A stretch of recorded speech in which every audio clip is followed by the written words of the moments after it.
Hello बच्चों, कैसे हो आप सभी बच्चों। उम्मीद करते हैं कि आप सभी अच्छे होंगे। बच्चों, आज हम सुनेंगे ब्लडी मैरी की कहानी। इंग्लैंड की राजगद्दी साल 1509 से लेकर 1547 तक हेनरी के हाथों में हुआ करती थी। राजा हेनरी की कई पत्नियां और एलिजाबेथ व मैरी नामक 2 बेटियां थीं। इनमें से मैरी राजा की पहली पत्नी की बेटी थी। राजा हेनरी को मैरी ज़्यादा पसंद नहीं थी, इसलिए वो उसके साथ बुरा व्यवहार करते थे।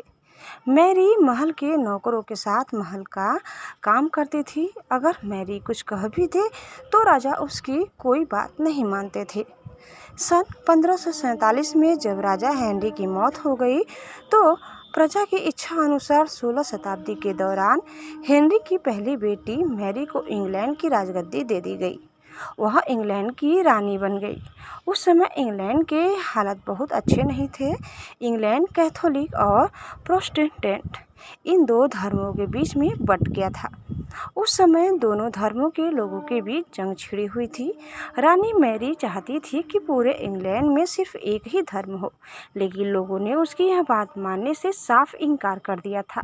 इससे नाराज होकर रानी ने उनकी बात न मनाने वालों को मौत की सजा दे दी थी। वह ऐसे लोगों को जिंदा भी जला देती थी। रानी मैरी की इस क्रूरता की वजह से इंग्लैंड के लोग उससे नफरत करने लगे। ऐसा भी कहा जाने लगा कि रानी मैरी कुंवारी जवान लड़कियों के खून से नहाती थी।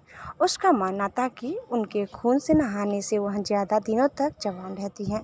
कुछ सालों बाद रानी मैरी ने शादी कर ली और कुछ समय बाद इंग्लैंड में एक खबर आई कि रानी मैरी गर्भवती है और जल्द ही उनके राज्य को उनका नया राजा भी मिल जाएगा।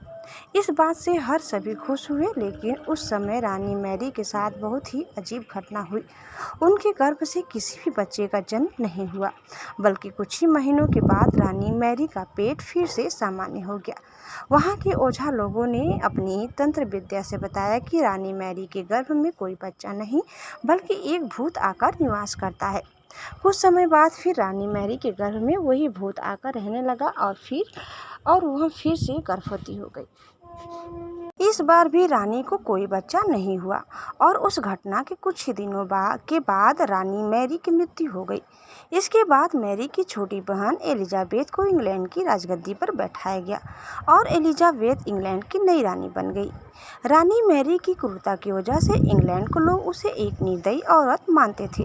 वहीं जब उसके गर्भ में बच्चे की जगह एक भूत का निवास होने लगा तो लोगों ने उसे शापित भी करार दे दिया और इसी वजह से उसे लोगों ने ब्लडी मैरी का नाम दे दिया। बच्चों, ब्लडी मैरी कहानी हमें यह सीख देती है कि अपने निजी विचारों व सोच को लेकर दूसरे लोगों पर दबाव नहीं बनाना चाहिए। शांति और करुणा से लोगों का ख्याल रखना ही मनुष्य का धर्म है। बच्चों, उम्मीद करते हैं कि आपको हमारी कहानी ज़रूर पसंद आई होगी।